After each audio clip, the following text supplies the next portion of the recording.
کرد جنگجوؤں نے ایران پر زمینی حملہ شروع کر دیا۔ امریکی میڈیا کے مطابق ہزاروں کرد سرحد پار کر کے ایرانی علاقوں میں داخل ہو گئے۔ ایرانی خبر ایجنسی کی کرد جنگجوؤں کے ایران میں داخل ہونے کی خبروں کی تردید۔ ایرانی وزیر خارجہ عباس عراقچی کی عراقی سرحد کے قریب دہشت گردوں کو وارننگ۔ عراقی کرد لیڈر بافل طالبانی سے فون پر رابطہ۔ عراقی سرحد پر دہشت گردانہ سرگرمیوں کے حوالے سے آگاہ کیا۔ اس سے قبل امریکی صدر ڈونلڈ ٹرمپ نے کرد قیادت کو ایران پر حملے کرنے کا کہا تھا۔ امریکی سینیٹ نے کانگریس کی منظوری کے بغیر ایران پر حملے روکنے کی قرارداد مسترد کر دی۔ سینیٹرز کی اکثریت نے ایران کے خلاف فوجی کارروائی کی حمایت کی۔ 100 رکنی سینیٹ میں قرارداد 47 کے مقابلے میں 53 ووٹوں سے مسترد کی گئی۔ قرارداد میں کہا گیا ایران پر حملے روکے جائیں، حملوں کے لیے کانگریس سے منظوری لی جائے۔ امریکی سینیٹ میں صدر ڈونلڈ ٹرمپ کی ریپبلکن پارٹی کی اکثریت ہے۔ ڈیموکریٹ رکن کرس مرفی کہتے ہیں صدر ٹرمپ کچھ کہہ رہے ہیں اور ان کے وزیر خارجہ کچھ اور۔ سمجھ نہیں آ رہا کہ آخر امریکہ نے ایران جنگ شروع کیوں کی۔ ایران جنگ پورا سال جاری رہ سکتی ہے۔ حملہ نہ کرتے تو ایران ہم پر حملہ کر دیتا، جلد ایران کے پاس ایٹم بم بھی ہوتا۔ امریکی صدر ڈونلڈ ٹرمپ کا راؤنڈ ٹیبل کانفرنس سے خطاب، کہا جنونی لوگوں کے پاس ایٹمی ہتھیار ہوتے ہیں تو برا ہوتا ہے۔ ایران کے میزائلوں اور لانچرز کا صفایا کیا جا رہا ہے۔ صورتحال توقع سے بھی بہت بہتر ہے۔ ایرانی قیادت کو تیزی سے ختم کیا جا رہا ہے۔ ایران میں جو لیڈر بننا چاہتا ہے مارا جاتا ہے۔ ایران اپنے پڑوسیوں اور اتحادیوں کو بھی نشانہ بنا رہا ہے۔ ایران پر حملوں نے ایران کو جوہری معاملے پر کافی پیچھے ہٹا دیا ہے۔ ایران کے معاملے میں بہت مضبوط پوزیشن میں ہیں۔ کسی نے پوچھا آپ 10 میں سے کتنے نمبر دیں گے؟ ٹرمپ نے کہا 15 نمبر دوں گا۔ رجیم چینج کی کوشش کی تو اسرائیلی نیوکلیئر سائٹ پر حملہ ہوگا۔ ایرانی فوجی حکام کی اسرائیل کو سخت رد عمل کی دھمکی۔ سیکرٹری جنرل ایرانی نیشنل سیکورٹی کونسل علی لاریجانی نے دعویٰ کیا اب تک 500 امریکی فوجی ہلاک کیے۔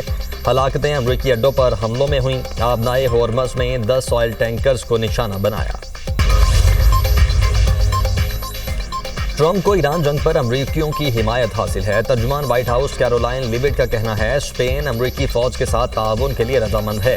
فی الحال ایران میں امریکی بری افواج داخل کرنے کا ارادہ نہیں۔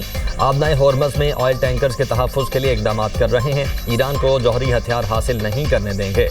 صدر ٹرمپ تمام عرب ممالک کے ساتھ رابطے میں ہیں۔ ہسپانوی وزیر خارجہ نے ترجمان وائٹ ہاؤس کے بیان کی نفی کر دی، کہا ایران کے خلاف امریکی فوجی حملے میں تعاون نہیں کیا جائے گا۔ مشرق وسطیٰ کے تناظر اور فوجی اڈوں کے استعمال سے متعلق پوزیشن نہیں بدلی۔ اسپین نے اپنے بیان سے ایک لفظ بھی نہیں بدلا۔ ٹرمپ اسپین کو فوجی اڈے نہ دینے پر تجارتی تعلقات ختم کرنے کی دھمکی دے چکے ہیں۔ اسرائیلی اور امریکی فوج کے ایران پر حملے جاری۔ تہران، قم، ہمدان، اصفہان، شیراز اور کرمان سمیت درجنوں شہروں پر بمباری۔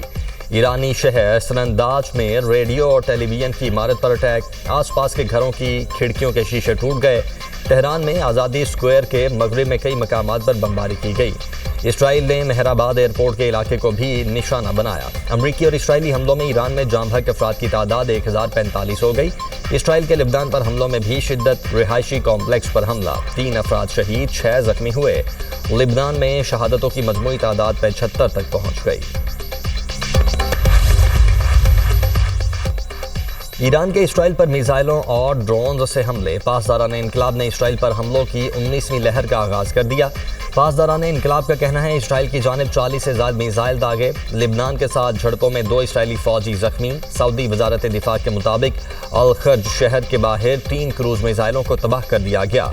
بربک دفاعی کارروائی سے کوئی جانی نقصان نہیں ہوا۔ سیکیورٹی ادارے الرٹ ہیں، صورتحال قابو میں ہے۔